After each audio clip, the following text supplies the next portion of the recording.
18 janvier, Genèse chapitre 37, verset 1 à chapitre 38, verset 30. Jacob s'établit au pays de Canaan où son père avait séjourné. Voici l'histoire de la famille de Jacob. Joseph, âgé de 17 ans, gardait les moutons et les chèvres avec ses frères.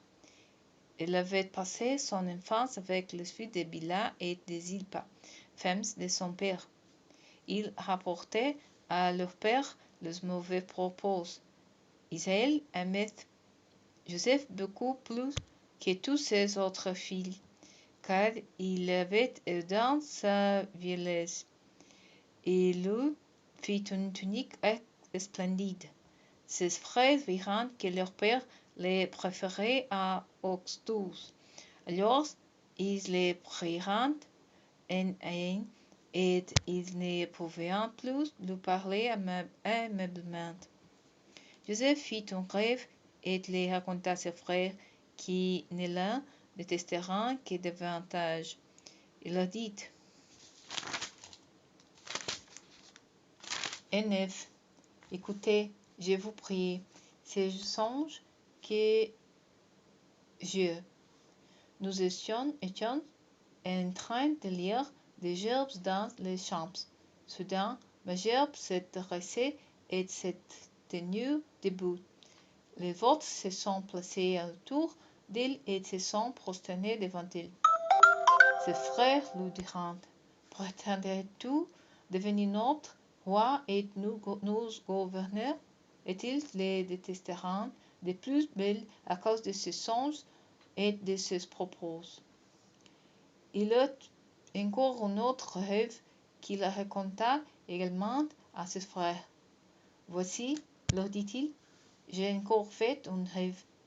Je vous le soleil, la lune et 11 étoiles se prosternaient devant moi. Quand il raconta ses rêves à son père et à ses frères, son père les réprimanda et lui dit: Que tu révélas? T'imagines-tu que moi, ta mère et tes frères, nous allons nous prosterner en terre devant toi? Ses frères étaient jaloux de lui, mais son père garda la chose en mémoire.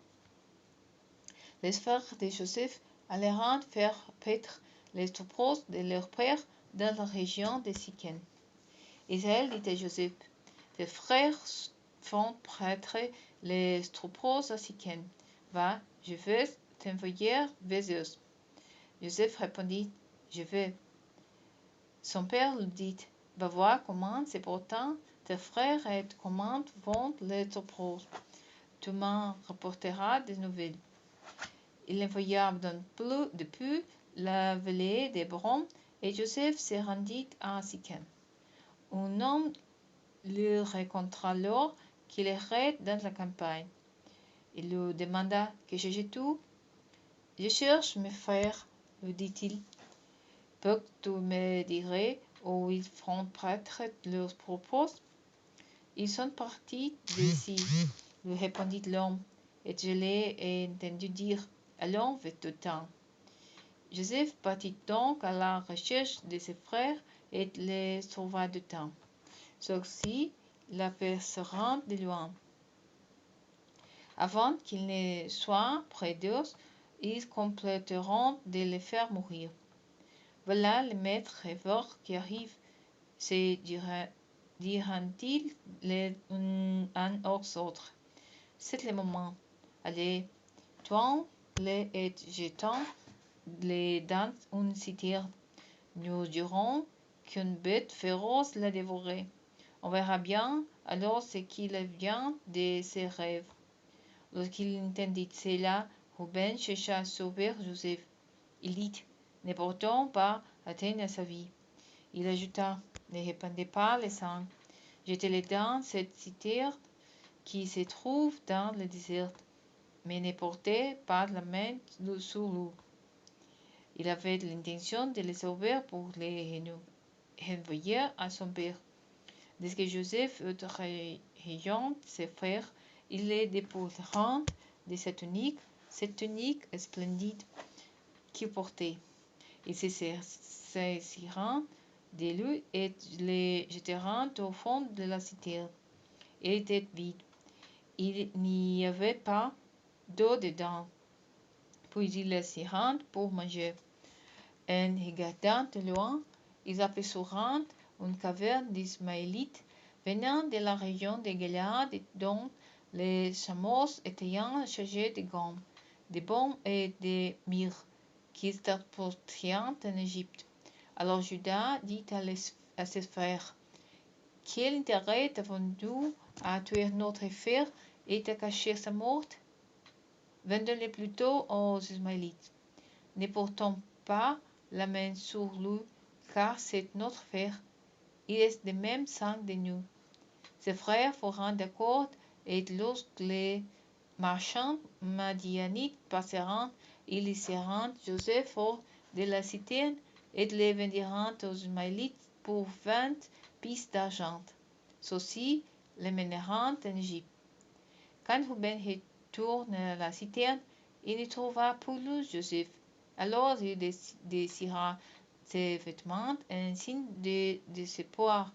Il alla trouver ses frères et lui dit: Le garçon n'est plus. Que vais-je faire maintenant? Alors il gorgea un bouc, prirent la tunique de Joseph et la tempérant dans le sang du bouc. Ils envoyèrent la tunique splendide à leur père en disant: Voici ce que nous avons trouvé. Reconnais-tu au nom la tunique de ton fils? Jacob la reconnut et s'écria: La tunique de mon fils. Une bête féroce l'a dévoré. Joseph a été mis en pièces. Alors il déchira ses vêtements et mit un tissu de sac sous ses reins. Et porta longtemps les deux de son fils. Tous ses fils et toutes ses filles vinrent pour le consoler, mais il refusa toute consolation et dit: Non, c'est dans les nuits que je rejoindrai mon fils au séjour des morts. Et il continua à pleurer Joseph. Les Madianites vendirent Joseph en Égypte à Potiphar, un haut fonctionnaire du Pharaon, chef de la garde royale. À la même époque, Judas se sépara de ses frères et alla vivre près d'un habitant d'Adulam nommé Hira. Il vit la fille d'un Cananéen nommé Shua, et il l'épousa et s'unit à elle. Elle devint enceinte et lui donne un fils. Il l'appela Er. Elle devint encore enceinte et mit au monde un fils qu'elle appela Onan. Elle eut encore un fils qu'elle appela Shelah. Quand sa femme accoucha du troisième, Judas se trouvait à Kézib. Judas prit pour elle son premier-né, une femme nommée Tamar. Jugeant et mauvais, l'Éternel le fit mourir. Alors Judas dit Accomplis ton devoir des proches parents du défunt. Unis-toi à ta belle-sœur pour donner une descendance à ton frère. On savait que les enfants qui naîtraient ne seraient pas pour lui. Chaque fois qu'il avait des rapports avec sa belle-sœur, il laissait tomber sa semence à terre pour éviter de donner une descendance à son frère. Son comportement déplut de l'Éternel qui le fit aussi mourir. Alors Judas dit à Tamar, sa belle-fille: Reste veuve dans la maison de ton père jusqu'à ce que mon fils Sélah soit devenu adulte. Car il se disait: Il ne faut pas que celui-ci aussi meure comme ses frères. Tamar retourna donc dans la maison de son père et y resta. Bien longtemps après cela, la fille de Shua, femme de Judas, mourut. Quand il fut consolé, Judas monte avec son ami Hira l'Adulamite à Timna pour la tonte de ses moutons.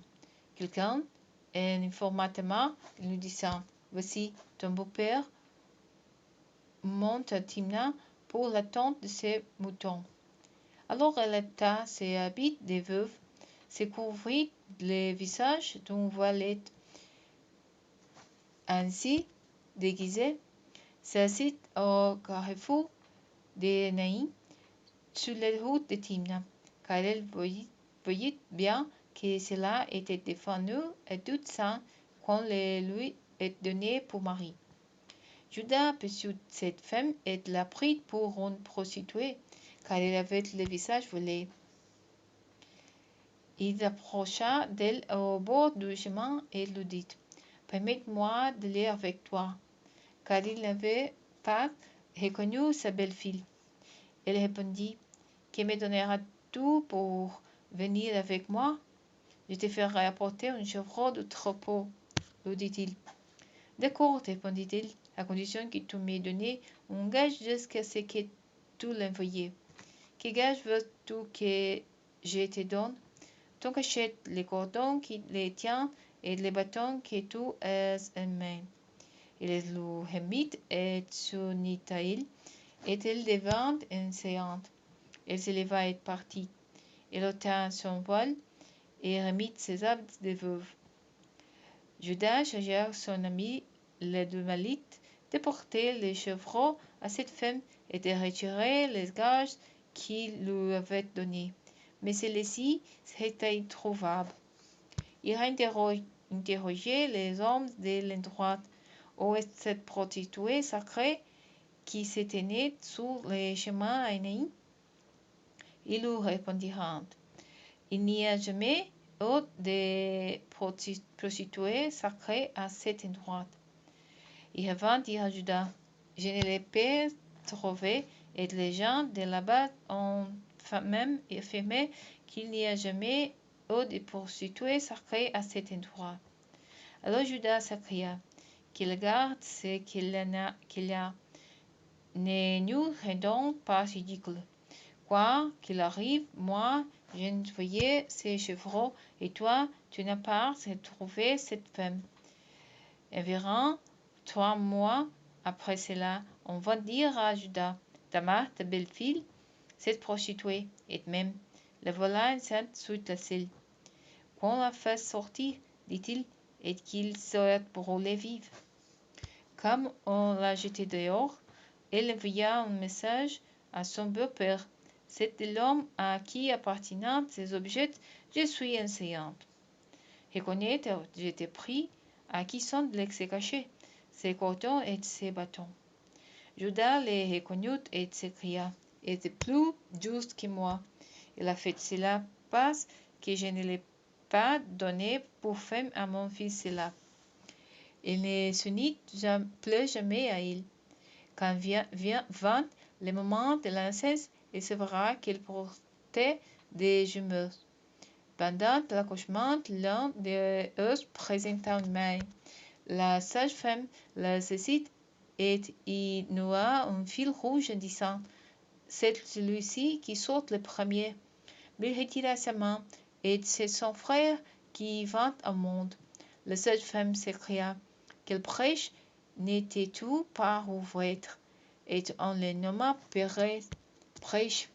Ensuite son frère naquit, celui dont la main portait le fil rouge, et il fut appelé Zéra, lever du soleil.